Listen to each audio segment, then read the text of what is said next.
여러분 혹시 그런 경험이 있을까요? 이상하게 그날따라 모든 일이 잘 풀리는 겁니다. 제가 대학생 때 몸이 좋지 않아서 급하게 응급실에 갔던 적이 있습니다. 그랬더니 의사 선생님께서 복강경 수술을 바로 하자라는 거예요. 근데 내일부터 기말고사가 시작되기 때문에 제가 의사 선생님께 시험이 끝나고 나서 수술을 하자고 부탁을 드리고 약을 처방받고 집으로 늦게 돌아왔습니다. 시험 공부를 하려고 했는데 몸이 너무 아픈 거예요. 그러니까 공부를 못 하겠어요. 사실 핑계죠. 평소 공부를 안 한 겁니다. 공부할 시간이 사실 없었어요. 범위가 얼마나 되냐면 두꺼운 책 2권에다가 한 학기 동안 필기한 한 권의 노트가 시험 범위였던 겁니다. 그래서 제가 시험 공부하기 전에 공부는 안 하고 기도하기 시작했습니다. 하나님 살려주십시오. 제가 공부하고 싶었지만 몸이 너무 아파서 요행을 바란 거죠. 도와달라고. 선택과 집중이 필요했습니다. 그래서 선택한 거예요. 어떤 선택을 했냐면 책은 포기하기로 선택했습니다. 그리고 노트를 폈어요. 노트를 폈는데 한 주의 주제가 하나씩 거의 한 14개, 16개 엄청 많았습니다. 또 선택이 필요했습니다. 집중이 필요했어요. 그래서 2개만 선택하기로 했습니다. 큰 주제 2개만. 어떤 문제가 나와든 나는 이것만 쓴다. 이걸 가지고 답을 만들어서라도 쓴다. 그리고 그 다음날 시험에 임했습니다. 같은 학년 전체가 시험 보는 거기 때문에요. 강당에 모여서 시험을 치렀습니다. 시험은요, 서술식, 주관식, 서술형 큰 문제 2개가 나옵니다. 여러분 어떤 문제가 나왔을까요? 제가 공부한 것만 나왔습니다.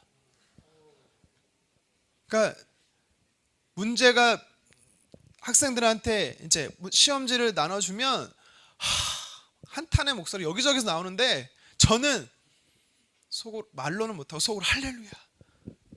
기적을 경험한 거죠. 이렇게 심리학에서는요, 일이 잘 풀리는 것을 셀리의 법칙이라고 합니다. 계속해서 나에게 유리하게 모든 것이 잘 되는 겁니다. 오늘 성경 열왕기상 17장에 보면 엘리야라는 사람이 나오거든요. 이 엘리야를 보면은요, 하나님께서 유독 이 사람에게는요 모든 일이 잘 풀리게 해주세요. 아합한테 갔더니 그가 말 한마디 했더니 비가 그칩니다. 하나님께서요 또 엘리야를요 숨기시는데, 아합을 피해서 숨기시는데 어디로 숨기십니까? 그리시냇가로 숨겨요. 남들은 가뭄이라서 물 한 방울 얻을 수 없는데 하나님께서는요 아예 엘리야를요 물을 계속해서 공급할 수 있는 곳으로 숨기셨다라는 겁니다. 그것뿐이 아니지요. 하나님께서는 아침과 저녁으로요 까마귀를 보내셔서요 고기도 떡도 공급하시는 기적을 베푸십니다. 유독 그에게만 이러시는 거예요. 그것이 끝입니까? 아니죠. 가뭄으로 인해서 이제 물이 마르니까 어떻게 해요? 다시 그를요 사르밧이라는 곳으로 옮겨 보내세요. 그곳에서 한 여인을 만나서 양식을 공급받게 합니다. 그리고 그 가정에 머물러서 거할 수 있는 처소를 허락해 주세요. 뿐만이 아니에요. 계속해서 심지어 하나님께서는요 그 여인의 가정 안에 통의 가루에 밀가루가 떨어지지 않게, 병에 기름이 떨어지지 않게 계속해서 기적을 베푸셔서 엘리야를 공개하십니다. 먹이신다라는 거예요. 하나님은 이런 놀라운 일들을요 엘리야에게 행하신다라는 거예요. 그러니까 이 말씀을 묵상하고 있으면 하나님 정말 엘리야를 사랑하신다, 특별히 사랑하신다. 여러분 믿음으로 축복합니다. 하나님께서 엘리야를 사랑하신 것처럼 여러분들을 사랑하셔서 여러분들의 삶 안에도 큰 은혜 베푸시기를 간절히 축원합니다. 아멘.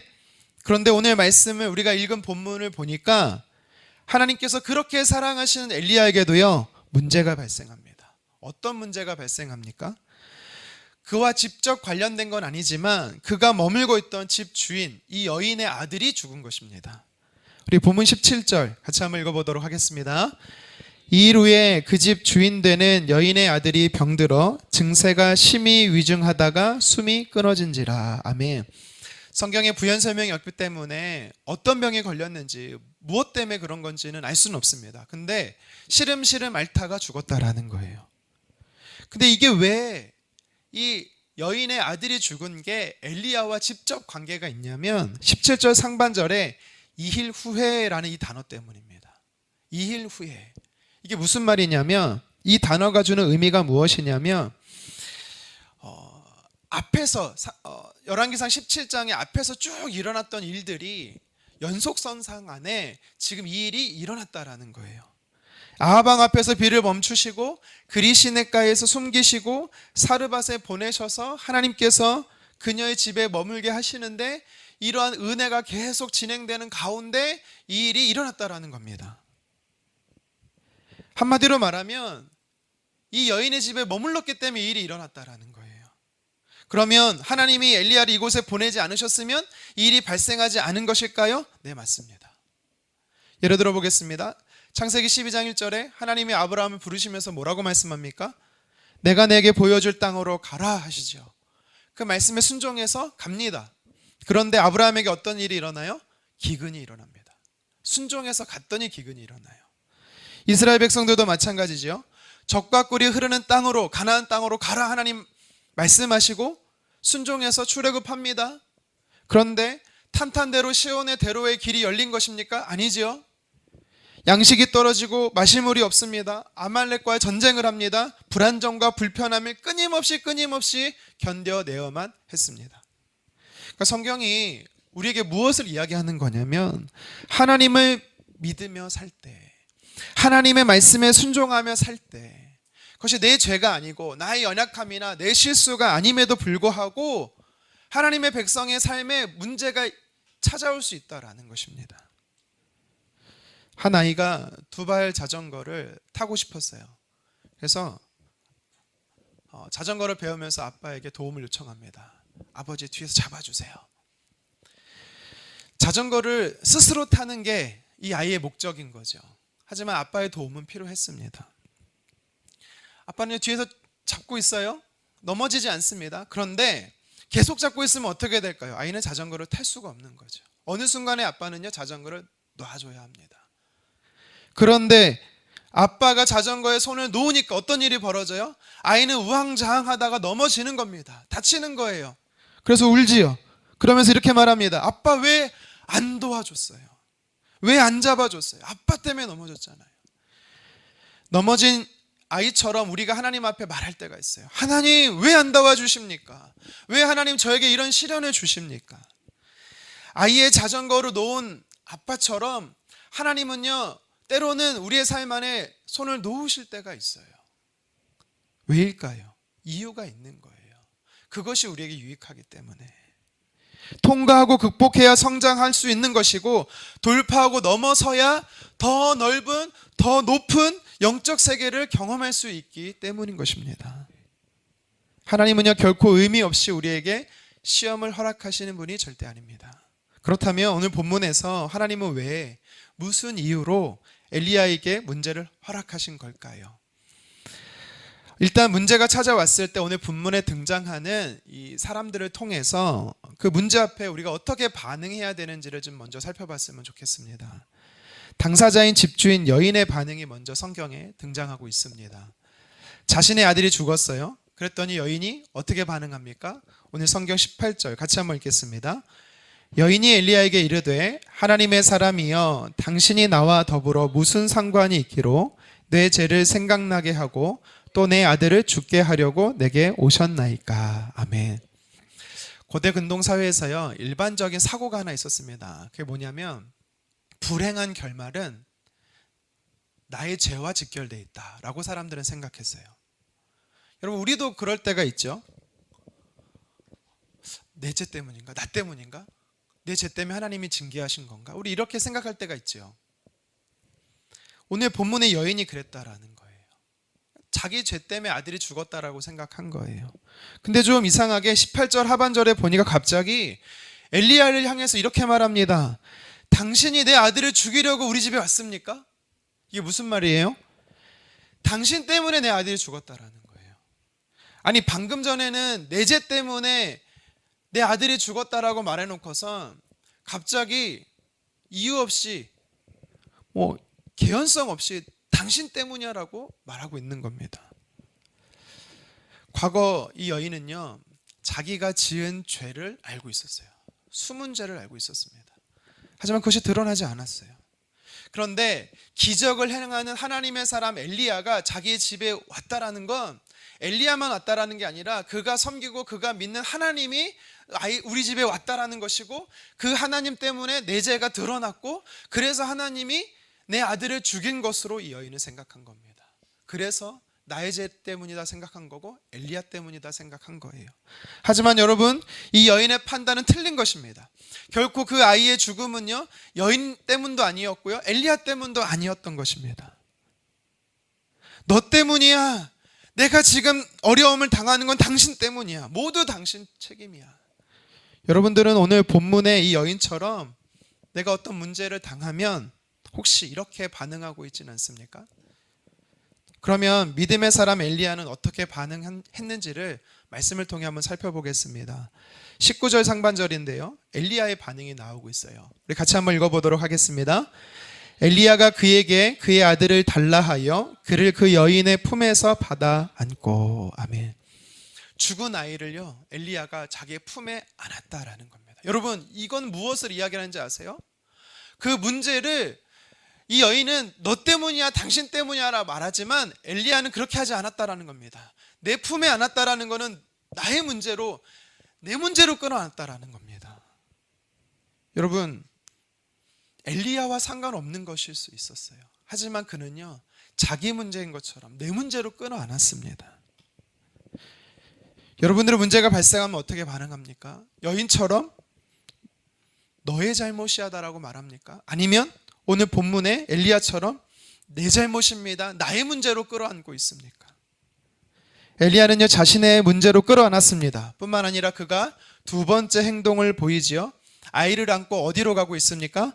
다락에 있는 자기 침상으로 갔다라고 이야기를 합니다. 우리 19절 하반절 같이 읽겠습니다. 자기가 거처하는 다락에 올라가서 자기 침상에 누이고. 아멘. 자기 침상에 누였다라는 건요, 자기가 머무는 숙소에 들어갔다라는 말도 되지만, 이것은요, 그가 평소에 기도하던 골방으로 갔다라는 것을 성경이 이야기하는 겁니다. 다시 말해서 문제를 내 문제인 것처럼 끌어안았던 엘리야는요, 그 문제를 나의 것으로만 자책하는 게 끝난 게 아니라 그 문제 그대로 하나님 앞에 가지고 나서 그 문제를 하나님 앞에 올려드렸다라는 것을 성경이 이야기하고 있는 것입니다. 우리는요, 문제가 생기면 그 문제를 가지고 하나님을 만나야 되는 겁니다. 근데 이 여인은 어떻게 합니까? 이 문제가 나 때문인지 다른 사람 때문인지 잘잘못 판단하는 것에 머물렀어요. 사실 그럴 만도 합니다. 왜요? 이 여인은요, 예수님을 믿은 지, 하나님을 믿은 지 얼마 안 됐거든요. 엘리야를 통해서 하나님을 경험했거든요. 그러니까 쉽게 말하면 초신자와 같은 거예요. 하나님을 바라볼 영적 여유가 이 여인에게는 없었습니다. 하지만 엘리야는 달랐습니다. 엘리야가 달랐다라는 것은 오늘날 하나님의 자녀된 저와 여러분들이 달라야 된다라는 것입니다. 신앙생활을 오래 했으면 달라야 된다라는 거예요. 근데 여전히 우리는 어떤 문제가 생기면 누구 때문이다 라는 것에서 그칠 때가 참 많이 있다라는 겁니다. 아닙니다.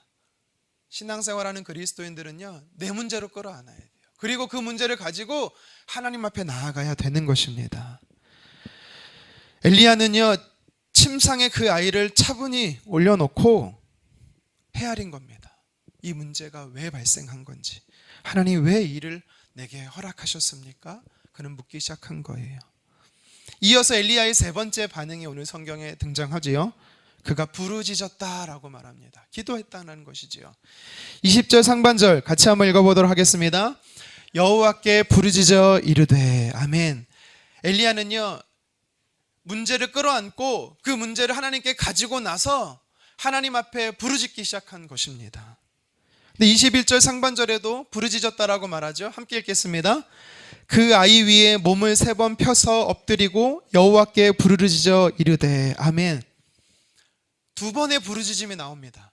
20절과 21절의 부르짖음은 물론 같은 단어긴 하지만 다르게 쓰였어요. 다시 말하면 그가 20절에도 기도하고 21절에도 기도했지만 그의 기도가 변화됐다라는 것입니다. 차이가 무엇일까요? 20절은요, 그가 부르짖으면서 하나님께 물은 거예요. 20절 하반절에 보니까 하나님, 왜 이 아이를 걷어가셨어요? 왜 이 아이를 죽이셨습니까? 물어요. 여러분, 우리는 하나님께 물어야 됩니다. 하나님께 물어야 이 원인이 무엇인지 알게 되는 것이고요. 하나님께 물어야 어떻게 해결할 수 있는지를 방법을 알 수가 있는 겁니다. 엘리야는 그래서 하나님 앞에 부르짖어 묻기 시작한 겁니다. 그런데 하나님께서요, 응답지가 않으십니다. 사실 오늘 이 문제는요, 원인이 무엇인지 하나님이 알려주신들 사실 그게 중요한 게 아니에요. 뭐가 중요한 거예요? 죽은 사람이 살아나는 게 중요한 겁니다.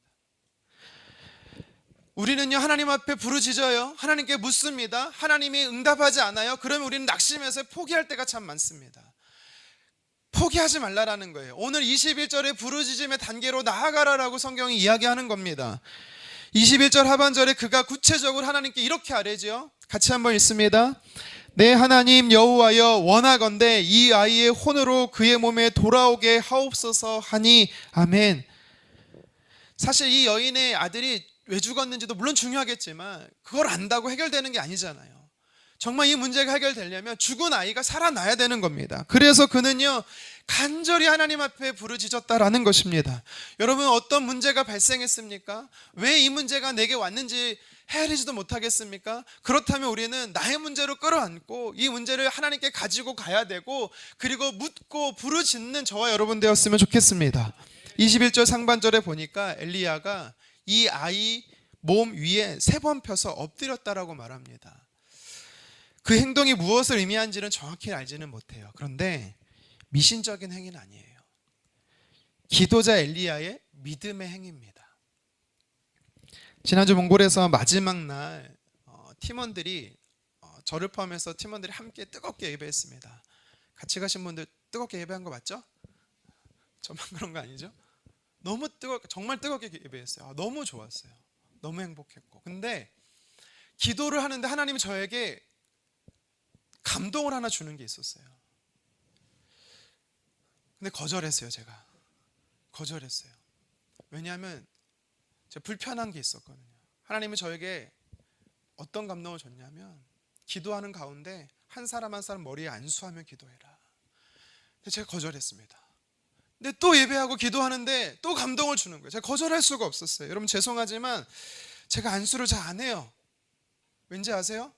제 기억으로는 5년 전인가 6년 전인가 교회를 시작하고 얼마 안 됐을 때 새벽에 분이엘 기도에 우리 학생들을 위해서 안수했던 거 빼고는 제가 없습니다. 왜냐하면 제 기준에 목사님이라고 하기에 좀 불편한 분이 계신데, 안수를 남발하고 강요했던 이 잘못된 것이 제 안에 마음을 닫았던 것 같아요. 근데 그날따라 하나님이 감동을 주는 거예요. 기도하라고. 제가 거절할 수가 없었어요. 순종했어요. 그래서 갑자기 제가 아마 놀랬을 겁니다. 성도님, 안수하고 기도하기 시작했어요. 여러분, 어떤 일이 일어난지 아세요? 아무 일도 안 일어났어요. 근데 제가 안수하며 기도하니까 변화는 제게 일어났어요. 제 안에 뜨거움이 막 일어나는 거예요. 눈물이 흐르는 거예요. 갑자기 하나님의 마음이 부어지는 거예요. 이 사람을 위해서 전심으로 기도하게 되는 겁니다. 여러분, 오늘 엘리야가 그랬어요. 왜 그 사람 위에 몸을 3번 투신했는지는 모르겠지만 그것은 엘리야의 간절함과 생명 걸고 한 기도였다라는 것을 깨닫게 되는 겁니다. 여러분, 문제가 생겼습니까? 엘리야처럼 반응하십시오. 나 때문이 아니라고 해도 내 문제처럼 품에 안으세요. 끌어안으세요. 그리고 그것을 가지고 하나님 앞에 나아가세요. 기도의 자리로 가세요. 그리고 부르짖으세요. 물으세요. 하나님 말씀하지 않는다면 이 문제를 어떻게 해야 되는지 간구하세요. 그랬더니 어떤 일이 벌어집니까? 22절 같이 한번 읽어보도록 하겠습니다. 여호와께서 엘리야의 소리를 들으심으로 그 아이의 혼이 몸으로 돌아오고 살아난지라. 아멘. 그의 소리를 하나님이 들으셨대요. 하나님은 어떤 분이세요? 우리의 간구의 기도의 소리를 들으시는 분인 줄 믿습니다. 예레미야 33장 3절에 말하잖아요. 너는 내게 부르짖으라. 내가 내게 응답하겠고 내가 알지 못하는 크고 은밀한 일을 내게 보이리라. 빌립보서 4장 6절 7절 뭐라고 말합니까? 아무 것도 염려하지 말고 다만 모든 일에 기도와 간구로 너희 구할 것을 감사함으로 하나님께 아뢰라. 그리하면 모든 지각에 뛰어난 하나님의 평강이 그리스도 예수 안에서 너의 마음과 생각을 지키시리라. 마태복음 7장 7절에 뭐라고 말하고 있습니까? 구하라 그리하면 찾을 것, 너희에게 주실 것이요. 찾으라 찾을 것이요. 두드리라 열릴 것이다. 하나님께서 약속하시는 게 뭐예요? 우리의 부르짖음에 하나님은 응답하신다라는 겁니다. 사랑하는 성도 여러분, 어떤 문제가 있습니까? 오늘 본문의 여인과 같이 원망하는 일에 머물지 않기를 원합니다. 그런다고 절대 해결되지 않습니다. 이 문제를 내 문제로 끌어안아야 돼요. 가지고 하나님 앞에 나아가야 돼요. 그리고 부르짖어야 돼요. 간절히 부르짖어야 되는 것입니다. 그럴 때 하나님의 역사는 일어나는 것입니다. 자, 그렇다면 이제 하나님께서 왜 엘리야에게 이런 문제를 허락하셨는지 그 이유를 좀 살펴봤으면 좋겠습니다. 하나님께서 엘리야에게 시험을 허락하신 첫 번째 이유가 오늘 본문에 나옵니다. 무엇입니까? 하나님은 엘리야에게 하나님이 어떠한 분이신지를 나타내 보이고 싶었기 때문입니다. 하나님은 엘리야에게 그 어려움을 허락하신 이유가 엘리야 당사자에게 하나님이 어떠한 분이신지를 나타내 보이고 싶었어요. 우리 22절을 다시 한번 읽어보도록 하겠습니다. 여호와께서 엘리야의 소리를 들으심으로 그 아이의 혼이 몸으로 돌아오고 살아난지라. 아멘. 엘리야가요 문제를 가지고 하나님 앞에 나아가 간절히 부르짖었더니 하나님께서는요 엘리야의 간구를 응답하십니다. 그가 어떤 하나님을 경험했을까요? 응답하시는 하나님을 경험했겠지요. 하지만 여기에 머물지 않습니다. 그는요 놀라운 하나님을 경험해요. 창세기부터 하나님께서 천지를 창조하시고 아담을 만드시고 아브라함과 이삭과 야곱과 요셉을 통해서 또 출애굽기의 모세를 통해서 여호수아와 그리고 많은 사사들이 지나고 사무엘상하의 선지자 사무엘과 다윗을 넘어서서 열왕기상의 솔로몬을 지나서 분열된 왕국 통해서 북이스라엘의 아방 때까지 지금의 엘리야 선지자 때까지 수많은 사람들이 성경에 기록되어 있습니다. 그들이 하나님을 몰랐을까요? 알았을 겁니다. 그들이 하나님이 어떤 분인지를 몰랐을까요? 경험해서 알 겁니다. 하지만 아무도 경험하지 못한 하나님이 오늘 본문에 등장해요. 어떤 하나님입니까? 죽은 자를 살리시는 하나님. 성경에서 죽은 자를 살리시는 하나님을 직접 경험했던 자가 첫사람이 바로 엘리야 선지자입니다. 고난이 왔어요. 왜 그 고난을 허락하셨을까요? 이전에 내가 경험해보지 못한 하나님, 이전에 내가 알지 못한 하나님을 그 순간 그 시간을 통과함으로 경험하기 원하시기 때문입니다.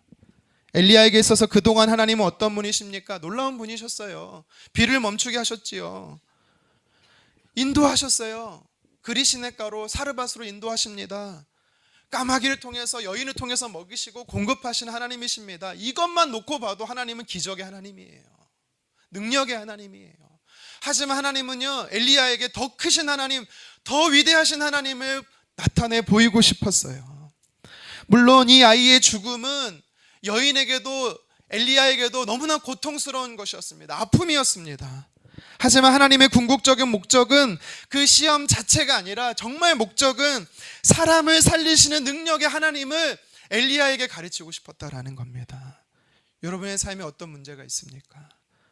어떤 어려움이 찾아왔습니까? 내 잘못이 아닌데, 내 죄가 아닌데 그런데도 찾아왔습니까? 그렇다면 기억하시기 바랍니다. 하나님은 여러분들의 삶에 능력의 하나님을 나타내 보이기 원하십니다. 왜 하나님께서는 출애굽한 이스라엘 백성들을요 가장 빠른 길 해안선을 따라가면 보름이면 가는데 블레셋 길로 인도하지 않으시고 한참 돌아가게 하는 광야길로 가게 하셨을까요? 물론 시내산에서 하나님의 율법을 체결하기 위함도 있겠지만 하나님은요 광야에서 이스라엘 백성들이 만나야 될 하나님이 있었기 때문입니다. 그들이 경험해야 될 하나님이 있었기 때문입니다. 하나님은 구름 기둥과 불 기둥으로 그들을 인도하셨습니다. 만나와 메추기라를 통해서 먹이셨습니다. 반석에서 물을 내셨습니다. 이스라엘을 대신하여 싸워주셨습니다. 하나님은 그들이 상상할 수 없을 정도의 크신 하나님이심을 광야에서 나타내 보이셨다라는 겁니다. 복음서에 보면은 예수님께서요, 공생의 기간 동안 2번 우셨다라고 말해요. 첫 번째, 한 번은 언제 우셨냐면 누가복음 19장에 보니까 예수님이 십자가에 달리시기 위해서 예루살렘으로 오시는데, 예루살렘 성에 가까이 오니까 예수님이 한 가지 환상을 보신 것 같아요. 예루살렘이 무너지는 거예요. 그 무너지는 예루살렘의 성의 사람들을 생각하니까 예수님의 마음이 찢어지게 아픈 겁니다. 그래서 우셨다라고 성경이 말합니다. 또 예수님이 언제 우셨습니까? 요한복음 11장에 보니까 사랑하는 나사로가 죽었을 때 우셨다라고 성경은 말하고 있습니다. 베다니에 있는 나사로가 병들었다는 소식이 예수님께 전해졌어요. 빨리 와서 도와달라는 것입니다. 고쳐달라는 것입니다. 근데 예수님께서요, 안 가세요. 며칠 더 그곳에 머무세요. 심지어 바로 가시는 게 아니고 다른 데 들렸다가 가십니다. 베다니에 도착해 보니까 성경은요, 이미 나사로가 죽은 지 3일이 지났대요. 그러니까 나사로의 여동생들인 마리아와 마르다가 예수님 앞에 나와서 펑펑 우는 거예요. 예수님이 계셨다면 우리 아빠가 살았을 텐데, 예수님이 고쳐주셨으면 죽지 않았을 텐데, 그 모습을 보면서 예수님도 마음이 아파 우셨다라고 말합니다. 그때 누군가 수근수근거리며 이런 이야기를 하는 거예요. 요한복음 11장 37절 우리 같이 한번 읽어보도록 하겠습니다. 그 중에 어떤 이는 말하되 맹인의 눈은 뜨게 한 이 사람이 그 사람은 죽지 않게 할 수 없더냐 하더라. 아멘. 무슨 말입니까? 전혀 관계없는, 보지 못하는 사람도 고쳐주셔놓고서 사랑하는 사람, 가까운 사람, 친밀한 관계에 있는 사람은 왜 고쳐주지 않냐, 참 이상한 분이다라고 예수님을 향해서 비아냥거리는 거예요. 예수님이 그걸 들으셨어요. 한번 생각해 보자고요. 예수님이 만약 베다니에 가서 나사로를 고쳤다면 예수님은 병을 고치시는 분이실 겁니다. 근데 예수님 고치지 않으셨어요. 예수님이 능력이 없어서 그렇습니까? 아니죠. 예수님이 원했던 건 뭐냐면, 하나님께 어떤 영광을 돌리고 싶었냐면, 하나님의 이름으로 이 땅에 구원자로 온 예수님은, 메시아는 죽은 자를 살리시는 분이야를 가르쳐주기 원했던 것입니다. 사람들은 그래서요, 병든 자를 고치시는 예수님이 아니라 죽은 자를 살리시는 예수님이 크신 능력을 경험했다라는 것입니다. 여러분, 우리 삶에도 그렇습니다. 내 뜻과 다르게 환난이 오고 어려움이 닥쳤습니까? 왜 이런 어려움이 오는지 이해되지 못합니까? 그렇다는 건 이전에 내가 경험해보지 못한 하나님, 위대하시고 놀라우신 크신 하나님, 그 능력의 하나님을 만날 때가 되었다라는 사실입니다. 하나님 플랜 안에 우리가 있는 거예요. 오늘 본문에서 엘리야가 살아계신 하나님을 인격적으로 만나야만 그는 열왕기상 18장에 가서 850대 1로 바알과 아세라의 신을 섬기는 사제들과 싸워 승리할 수 있었던 것입니다.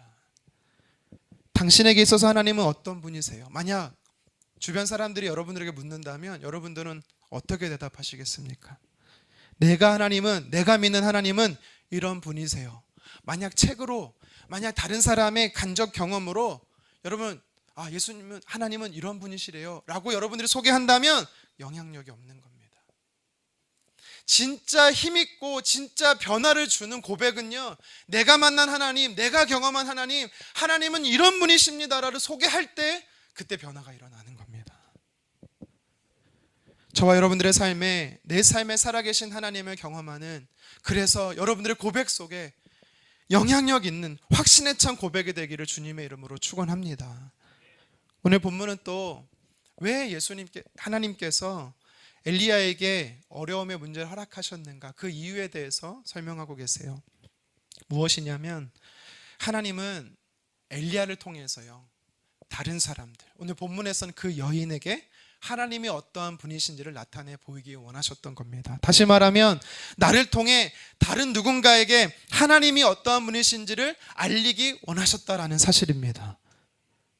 엘리야는 아이를 살려달라고 하나님께 간절히 기도드렸어요. 하나님은 그 간절한 기도에 응답하셨습니다. 그래서 오늘 말씀에 보니까 처음에는 죽었던 아이를 품에 안았지만 두 번째 품에 안았던 아이는요, 살아있는 아이였어요. 그 아이를요, 다시 그 어머니에게 돌려주었습니다. 그러자 이 여인이 뭐라고 고백합니까? 오늘 본문 24절이지요. 같이 한번 읽어보도록 하겠습니다. 여인이 엘리야에게 이르되 내가 이제야 당신은 하나님의 사람이시오 당신의 입에 있는 여호와의 말씀이 진실한 줄 아노라 하니라. 아멘. 이 말씀은요, 이 고백은요, 정말 당신은요 하나님의 사람이에요. 당신을 보니까 정말 당신은 무늬만 그리스도인이 아니라 하나님을 경험한 진짜 그리스도인 같아요 라고 고백하는 거죠. 여러분 주변에 여러분들의 가족이, 주변의 사람들이 여러분을 보면서 오늘 이 고백이 나오고 있습니까? 나를 보니까 하나님이 살아계시다라고 고백하는 것들을 들어보셨어요? 이런 고백뿐만 아니라, 이런 뜻뿐만 아니라 이 여인의 고백은요, 사실 엘리야에 대한 고백도 맞지만 하나님에 대한 고백이었어요. 정말 하나님은 이런 분이시군요. 정말 하나님은 이런 분이시군요. 살아계시는군요. 그걸 고백했다라는 겁니다. 사르밧 과부, 사르밧 여인은요, 사르밧 지역에 살던 사람이라는 겁니다. 다시 말해 사르밧은 지역명이에요. 사르밧이라는 곳이 어떤 곳이냐면요, 바알의 우상숭배 원산지예요. 그러니까 그곳에 살았다라는, 이 여인이 그곳에 살았다라는 건 뭐예요? 비의 신, 풍요의 신 바알을 신으로 섬기며 늘 우상숭배했다라는 겁니다. 그런데 그가 변화가 됐어요. 어떻게 해요? 엘리야를 만나서. 오늘날로 말하면 엘리야를 통해서 복음을 들은 거예요. 복음을 들어서 하나님을 인격적으로 경험한 것입니다. 하나님을 경험했더니 그가 어떤 하나님으로 고백했어요? 이전에는요, 가뭄의 문제를 해결하신 하나님, 가난의 문제를 해결하신 하나님, 삶의 먹는 문제를 해결하신 하나님, 내가 지금까지 섬긴 바알은 아무것도 나에게 도움을 주지 않았는데 엘리야를 통해 경험한 하나님은 나에게 그렇게 나를 살리시는 하나님이구나. 그는 하나님을 경험한 겁니다. 구체적으로 어떻게 경험했어요? 통의 가루가 사라지지 않는 겁니다. 병의 기름이 떨어지지 않는 겁니다. 매일매일 넘치는 거예요. 차고 또 넘치는 거예요. 기적 아닙니까? 그런데 놀라운 하나님을 경험했음에도 불구하고, 심지어 이 경험은요, 진행형으로 계속 경험되고 있음에도 불구하고 아들이 죽었다라는 실존적 문제 앞에 이 여인이 어떻게 고백해요? 받은 은혜를요, 한순간에 다 쏟아내고 있습니다. 출애굽한 이스라엘 백성들과 똑같아요. 이스라엘 백성들이 출애굽할 때 한 번이라도 경험해도 엄청난 놀라운 이 경험을 무려 10가지나 경험합니다. 홍해를 가르시는 하나님의 역사를 또 경험해요. 그러니까 출애굽기에서 성경이 뭐라고 말합니까? 이스라엘 백성들이 너무 기쁘니까 노래하고 춤추며 하나님께 영광 올리고 찬양 드렸다라고 말합니다. 하나님이 내게 베푸신 은혜가 너무 크니까 하나님께 영광 올려드린 거예요. 그런데 그날부터 3일 동안 광야길을 걸어가면서 마실 물도 없고 먹을 양식도 없으니까 이스라엘 백성들 어떻게 변합니까? 아니, 그냥 애굽에 두지 왜 굳이 광야까지 이끌어서 죽게 만드냐고 하나님과 모세를 향해서요, 돌변해서 원망하기 시작하는 겁니다. 오늘 본문의 사르밧 과부도 그랬어요. 지금까지 그녀가 엘리야라는 사람을 통해 하나님을 경험했고 하나님을 통해서 큰 은혜를 받았음에도 불구하고 문제에 빠지니까 받은 은혜가 하나님이 온데간데 없이 사라지는 것입니다. 불평하고 원망하고 있는 거예요. 너 때문이라고, 당신 때문이라고 원망하고 있는 겁니다. 저와 여러분들은 어떻습니까? 혹시 이 여인처럼 받은 은혜가 있음에도 불구하고 지금의 처해진 문제 때문에 하나님 없다고, 하나님 날 도와주지 않는다고, 하나님 날 버렸다고 혹시 그렇게 원망하고 있지는 않습니까? 마태복음 5장 16절에 예수님께서 이렇게 우리에게 가르쳐 주셨어요. 우리 같이 한번 읽어보도록 하겠습니다. 이같이 너희 빛이 사람 앞에 비치게 하여 그들로 너희 착한 행실을 보고 하늘에 계신 너희 아버지께 영광을 돌리게 하라. 아멘. 착한 행실을 보이라는 겁니다. 그러면 다른 사람들이 하나님의 영광을 보게 된다라는 거예요. 하나님께 영광 올려드린다라는 거예요. 오늘 본문을 가지고 이거를 적용해보면 어떻게 볼 수 있겠습니까? 문제가 있던 엘리야, 하지만 엘리야가 믿음을 가지고 이 문제를 통과했더니 그 모습이 착한 행실이 되어서 여인이 봤다라는 거예요. 여인이 보고 하나님을 바라보고 영광 올려드렸다라는 것입니다. 정말 하나님 살아계시는구나, 정말 하나님 역사하시는구나, 그녀가 고백한 것입니다. 여호수아 2장에 라합이란 여인이 나오죠. 이 여인이 하나님께서 이스라엘 백성들을 출애굽시키시고 광야에서 행하신 일들과 아모리 왕들을 진멸하신 소식을 듣고 가나안의 사람들이 어땠는지를 소개하고 있어요. 마음이 녹았다라는 겁니다. 정신이 혼미했다라는 겁니다. 이어서 라합이 여인이 이렇게 고백해요. 우리 같이 여호수아 2장 11절 하반절을 읽습니다. 너희의 하나님 여호와는 위로는 하늘에서도 아래로는 땅에서도 하나님이시니라. 아멘. 땅에서도 하늘에서도 땅에서도 하나님과 비교할 신이 없다라는 겁니다. 오직 하나님만이 유일하신 하나님이다라고 고백하고 있는 겁니다. 내 잘못도 내 죄도 아닌데 왜 하나님 내게 문제를 허락하셨는가?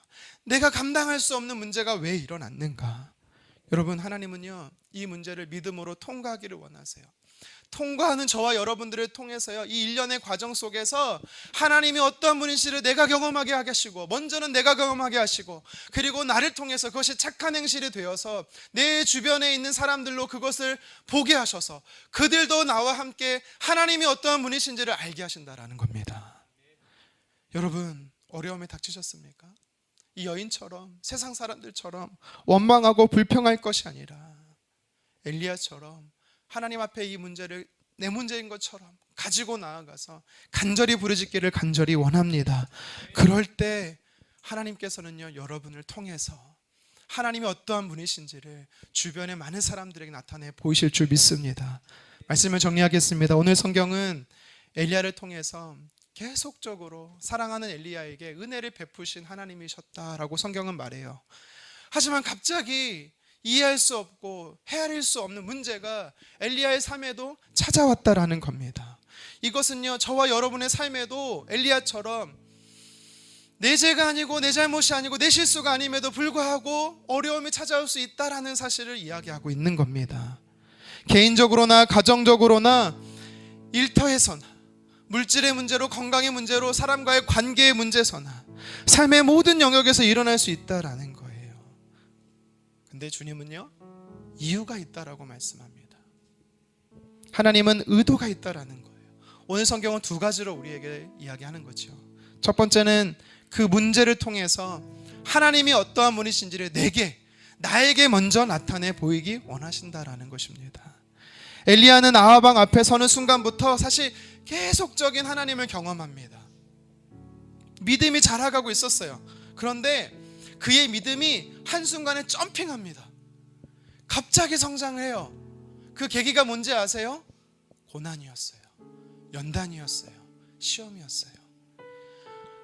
우리는 다 설명할 수 없고 모를 수 있지만 사실 우리에게 온 어려움은요, 우리의 믿음을 성장케 하는 통로가 될 수 있다라는 것입니다. 내가 이전에 경험해본 그 하나님이 아니라 차원이 다른 크시고 위대하시고 놀라우신 하나님을 경험하게 된다라는 것입니다. 여러분, 고난이 내게 찾아왔다면 그 크신 하나님을 경험할 때인 줄 믿으시기를 바랍니다. 문제에 빠져 계지 마세요. 문제는요, 결코 해결이 안 됩니다. 내가 해결할 수 없어요. 하나님이 해결하시는 겁니다. 성경은 왜 하나님께서 우리에게 어려움을 주시는지 그 이유에 대해서 두 번째로 말씀하지요. 바로 나를 통해서 하나님이 어떠한 분이신지를 경험하게 하셨다면, 두 번째는 내 삶에 일하시는 그 하나님을 누군가 보게 하신다라는 겁니다. 그래서 그 역시도 하나님을 나와 함께 찬양하게 된다라는 것입니다.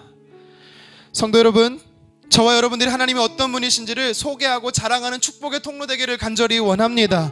매 순간 그래야겠지만 특별히 오늘 본문의 엘리야처럼 문제가 생겼을 때 더더욱이 하나님의 크심을 자랑하고 소개할 수 있는 저와 여러분 되었으면 좋겠습니다. 또 성경은 오늘 말씀에서 우리가 문제가 맞닥뜨렸을 때 어떻게 반응해야 되는지를 설명해 주고 있습니다. 여인처럼 나 때문이다, 아니 너 때문이다, 누구의 잘잘못을 따지는 것에 머물지 말라라는 것입니다. 결코 그것이 해결책이 아니기 때문이에요. 우리는 어떻게 해야 돼요? 그리스도인들은 어떻게 해야 돼요? 그 문제를 내 잘못이 아니어도 내 문제인 것처럼 끌어안아야 되는 겁니다. 그리고 그 문제를 가지고 하나님 앞에 나아가야 되는 거예요. 그래서 그곳에서 부르짖어야 되는 겁니다. 하나님 왜입니까? 물어야 돼요. 그리고 하나님 앞에 그 진짜 문제의 해결책을 간구해야 되는 겁니다. 그럴 때 하나님은 역사하십니다. 하나님은요, 여러분들의 간구의 기도를 반드시 응답하시고 그것을 통해서 하나님이 어떠한 분이신지를 여러분의 삶과 여러분의 주변에 나타내 보이실 줄 믿습니다.